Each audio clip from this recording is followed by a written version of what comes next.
ખબર ગુજરાતમાં સૌથી પહેલા વાત વડાપ્રધાન નરેન્દ્ર મોદીના પ્રવાસની। આજે વડાપ્રધાન સીધા જ સિલવાસા ગયા, સિલવાસાથી પછી સુરત પહોંચ્યા હતા, પણ સિલવાસા બાદ જ્યારે તેઓ સુરતમાં પહોંચ્યા, નીલગિરી મેદાનમાં વિવિધ વિકાસ કાર્યોનું લોકાર્પણ કર્યું અને જાહેરાતો પણ કરી, સભા પણ સંબોધી હતી। તેમણે સુરતના વખાણ પણ કર્યા હતા। એમણે કહ્યું કે નામ અને દાન બે બાબત સુરતને વિશેષ બનાવે છે। विकसित भारत की यात्रा में पौष्टिक भोजन की बड़ी भूमिका है।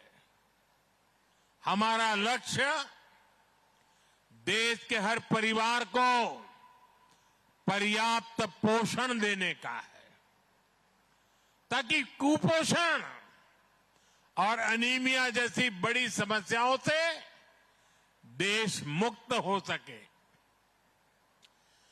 पीएम पोषण स्कीम के तहत करीब 12 करोड़ स्कूली बच्चों को पोषक आहार दिया जा रहा है।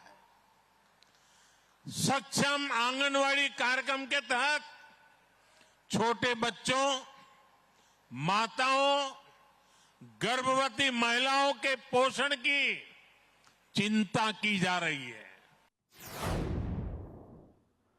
સિલવાસમાં વડાપ્રધાન મોદીએ 400 બેડની નમો હોસ્પિટલનું લોકાર્પણ કર્યું। 2587 કરોડના વિવિધ કામોનું, વિકાસના કામોનું ખાતમુહૂર્ત અને લોકાર્પણ પણ વડાપ્રધાન દ્વારા કરવામાં આવ્યું હતું। સિલવાસમાં વડાપ્રધાન નરેન્દ્ર મોદીનું ભવ્ય ઉમળકાથી સ્વાગત કરવામાં આવ્યું હતું।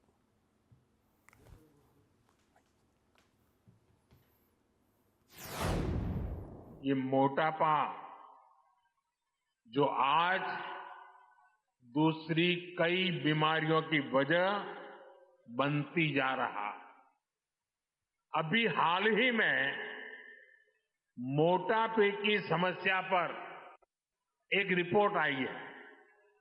ये रिपोर्ट कहती है कि 2050 तक 44 करोड़ से ज्यादा भारतीय मोटेपन, ओबेसिटी की समस्या से ग्रस्त हो जाएंगे।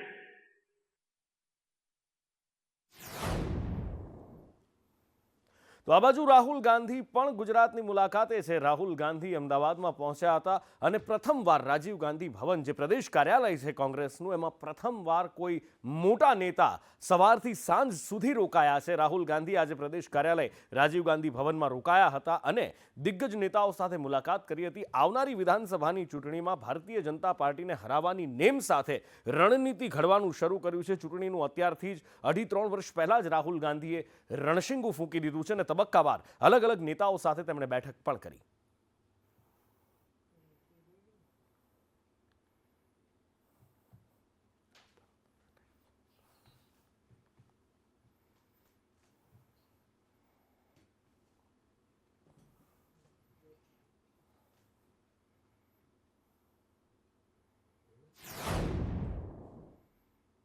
રાહુલ ગાંધી 2 દિવસના ગુજરાત પ્રવાસ પર છે, ત્યારે મનીષ દોશીએ કહ્યું છે કે રાહુલ ગાંધીની આ મુલાકાત છે એ કોંગ્રેસમાં એક નવો પ્રાણ ફૂંકશે અને સાથે જ રાહુલ ગાંધીના આવવાથી બીજા કયા મુદ્દાઓ પર ફોકસ કરી શકાશે, એમની સાથે કઈ કઈ વાતચીત કરી શકાશે, એની પણ વાત કરી। આગામી દિવસોની અંદર કોંગ્રેસ પક્ષના સંગઠનના માધ્યમથી મજબૂતી આપીને ગુજરાતના નાગરિકોને કેવી રીતે ન્યાય આપી શકાય, ગુજરાતના નાગરિકોને પડતી મુશ્કેલી, ખેડૂત હોય, નવયુવાન હોય, વિદ્યાર્થી હોય, મહિલાઓ હોય સહિત તમામને સર્વ નાગરિકોના ન્યાયને અધિકાર માટેની જે વાત, જે કોંગ્રેસ પક્ષની નીતિ રીતિ રહી છે કે જ્યારે જ્યારે શાસન આવ્યું ત્યારે અમે સામાન્ય નાગરિકોના ન્યાય અધિકાર માટે કામ કર્યું છે। શિક્ષણનો અધિકાર હોય, રાઇટ ટુ એજ્યુકેશન।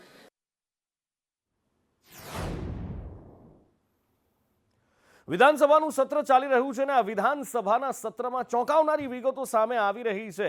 મોટી મોટી વાતો ગુજરાત માટે કરવામાં આવે છે, ગુજરાતને ગ્રોથ એન્જિન કહેવામાં આવે છે, પણ જ્યારે ધારાસભ્ય દ્વારા સવાલ પૂછવામાં આવ્યો વિધાનસભા ગૃહમાં, તો ચોંકાવનારી માહિતી સામે આવી કે આપણી 53 નગરપાલિકાઓ ગુજરાતની એવી છે જેમની પાસે આ રોલ મોડલ ગુજરાતમાં વીજળીના પૈસા નથી। જી હા, વીજ બિલ ભરવા માટે રાજ્ય સરકારે પૈસા ઉધાર આપવા પડે છે। 190 કરોડ રૂપિયા રાજ્ય સરકારે આ 53 નગરપાલિકાઓને આપી છે અને આપણે કહીએ છીએ ગુજરાત ગ્રોથ એન્જિન છે।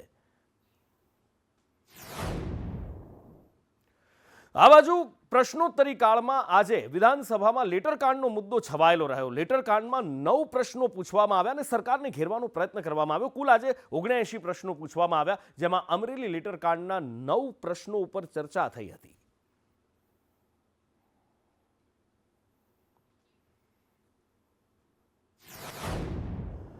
નર્મદા એટલે ગુજરાતની જીવાદોરી અને આ નર્મદા ગુજરાતની જીવાદોરી છે. છેક કચ્છ સુધી પાણી પહોંચાડ્યાના દાવા કરવામાં આવે છે, પણ મૂળ નર્મદા યોજના છે એનું 5900 કિલોમીટરનું કામ હજી અધૂરું છે. જી હા, નર્મદાની કેનાલની શાખાઓ હોય, પેટા શાખાઓ હોય કે મુખ્ય નહેરની કામગીરી હોય, એ હજી સેંકડો કિલોમીટર બાકી છે અને કુલ ટોટલ હજારોમાં થાય છે. રાજ્યની અંદર નહીં પણ દેશની અંદર જેટલું નેટવર્ક રેલવેનું છે એના કરતાં ગુજરાતની અંદર નર્મદાની કેનાલનું નેટવર્ક મોટું છે અને એમાં માત્ર થોડું જ બાકી છે. મોટા ભાગની નાની કેનાલનું નેટવર્ક પણ પૂરું થયું છે અને એના પણ કરતાં આગળ રાજ્યની સરકારે સૌની યોજના મારફત નર્મદા ડેમ છે એમાં વધારાનું વહી જતું પાણી એ સૌરાષ્ટ્રના સુખા ભટ્ટ ખેતરોની અંદર પહોંચાડવાનું પણ પુણ્ય કામ કર્યું છે.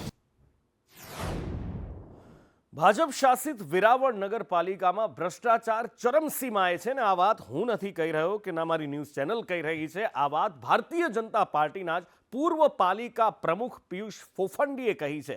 ફોફંડીનો આરોપ છે કે કરોડોનો ભ્રષ્ટાચાર થયો છે. ટેન્ડરની પ્રક્રિયા હોય કે ટીપીઆઈ એજન્સી, બધી જ અહીંયા ભ્રષ્ટાચારની પોલ ચાલી રહી છે. ગેરરીતિના આક્ષેપો કર્યા છે ને એવું કહેવામાં પણ આવ્યું છે કે આટલા ભ્રષ્ટાચાર છતાં પણ અહીંયા કોઈ જોવાવાળું નથી. જાણે ભ્રષ્ટાચારને પ્રોત્સાહન આપવામાં આવતું હોય એમ કમિશનરને અનેક પત્રો લખ્યા છે, પણ કોઈ જ કાર્યવાહી નથી થઈ. વેરાવળ નગરપાલિકામાં મનીષ રૂપારેલા નામની એજન્સી છે અને એ એજન્સી ખોટી રીતે ટેન્ડરો બનાવે છે. ખોટી રીતે નગરપાલિકાના જે ટેન્ડરો બહાર પાડ્યા છે એ નગરપાલિકાની શું કહેવાય ઓડિટોરિયમની જગ્યા માટે 30 લાખ રૂપિયાનું એણે ફી લીધેલી છે. જે ટેન્ડર કેન્સલ થયું, ટેન્ડરની ફી પણ કેન્સલ થઈ. મગફળીના ગોડાઉનમાં વારંવાર આગ લાગતી રહે છે અને આ આગ લાગે છે કેવી રીતે એ સવાલ સૌથી મોટો છે. થાનગઢમાં 2 દિવસ મગફળીના ગોડાઉનમાં આગ ભભૂકતી રહી.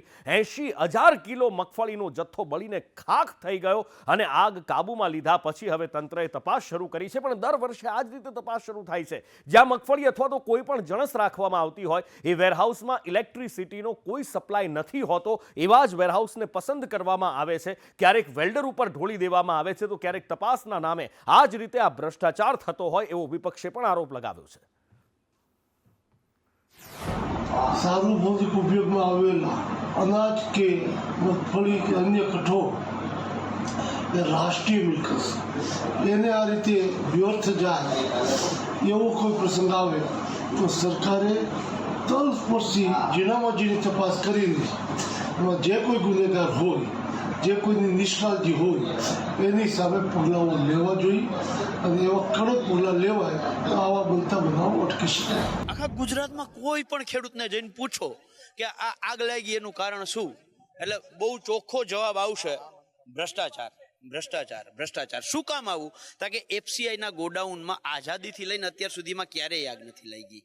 અહીંયા જે ઘાટ રચાયો છે એ ચોર પણ હું, ચોકીદાર પણ હું, પોલીસ પણ હું, જજ પણ હું. આ સ્થિતિનું જે નિર્માણ થયું છે અગાઉ 2019-20ની અંદર જે આગ લાગી અને એના જે સર્ટિફિકેટો જે રીતે ઇન્વેસ્ટિગેશનના આવ્યા, ગોંડલના ગોડાઉનના ઉદાહરણ સાથે કહું કે જ્યાં સર્ટિફિકેટ આપવામાં આવ્યું કે શું કહેવાય શોર્ટ સર્કિટના કારણે આગ લાગી, એની આસપાસ એ ગોડાઉનની આસપાસમાં 1 કિલોમીટરમાં ક્યાંય વીજ પોલનો થાંભલો જ નથી. એને સંગ્રહ કરવા માટેના સ્ટ્રક્ચર ને એ બધું હોવા છતાં જાણી જોઈને પ્રાઇવેટ ગોડાઉન્સ તો ન કહી શકાય, બંધ પડેલી સિરામિકની ફેક્ટરીઓના જે શેડ હતા એવા બધા ભાડે રાખીને એની અંદર કોઈ પણ પૂરતા ઇન્સ્પેક્શન વગર જ સ્ટોરેજ કરવામાં આવ્યું. સૌથી મોટો તપાસનો જે વિષય છે એ હોવો જોઈએ કે થાનગઢ અને ચોટીલાની વચ્ચે સરકારી ગોડાઉન ઓલરેડી પડ્યા છે. સાયલા અને ચોટીલાની વચ્ચે પણ ગોડાઉન પડ્યા છે. તો સરકાર પાસે પોતાના સ્ટ્રક્ચર હોવા છતાં શા માટે એમણે પ્રાઇવેટ ગોડાઉન રાખવા પડે છે, એ પણ પૂરતી સુવિધા વગરના. જ્ઞાન પ્રકાશ સ્વામી, સ્વામિનારાયણ સંપ્રદાય વડતાલના આ સ્વામી કે જેમનો બફાટ એટલી ભયંકર હદે વકર્યો કે રોષ ભભૂકી ઉઠ્યો હતો. ન માત્ર રઘુવંશી સમાજ, લોહાણા સમાજ પણ અઢારે વર્ણએ આકરા પાણીએ આવી અને એક જ વાત કહી હતી કે જ્યાં સુધી જ્ઞાન પ્રકાશ સ્વામી વીરપુર નહીં આવે, જલારામ બાપાના ચરણોમાં માફી નહીં માંગે, ત્યાં સુધી એમને માફ નહીં કરવામાં આવે. અને આજે ચોરી ચૂપકીદીથી જ્ઞાન પ્રકાશ પહોંચી ગયા હતા વીરપુર, જલારામ બાપાના ચરણોમાં નતમસ્તક થઈ અને માફી પણ માંગી. અને એની સાથે સાથે વડતાલ ટેમ્પલ બોર્ડનો એક પત્ર પણ તેમણે જલારામ વીરપુર મંદિરમાં આપ્યો છે, જેમાં સ્પષ્ટપણે એમણે લખ્યું છે કે આવું કોઈ સાહિત્ય લખેલું પત્રિકામાં નથી લખેલું અને આ એમના દ્વારા બોલવામાં આવ્યું છે. પણ જ્યારે માફી માંગી ત્યારે આ સ્વામીએ કહ્યું હતું કે પત્રિકામાં લખેલા શબ્દો મેં વાંચ્યા છે, હું મારી જાતે કશું જ નથી બોલ્યો. એની સાથે સાથે સ્વામી જ્યારે આવ્યા હતા ત્યારે કાળા કાચવાળી સ્કોર્પિયો કારમાં આવ્યા હતા, જેના પર નંબર પ્લેટ પણ નહોતી. જોવાનું એ છે કે હવે આ પત્રિકામાં નથી અને પત્રિકામાં છે, અને આ કાળા કાચ નંબર પ્લેટ વગરની કાર ક્યાંક કોઈક નવો વિવાદ તો ઊભો નહીં કરે.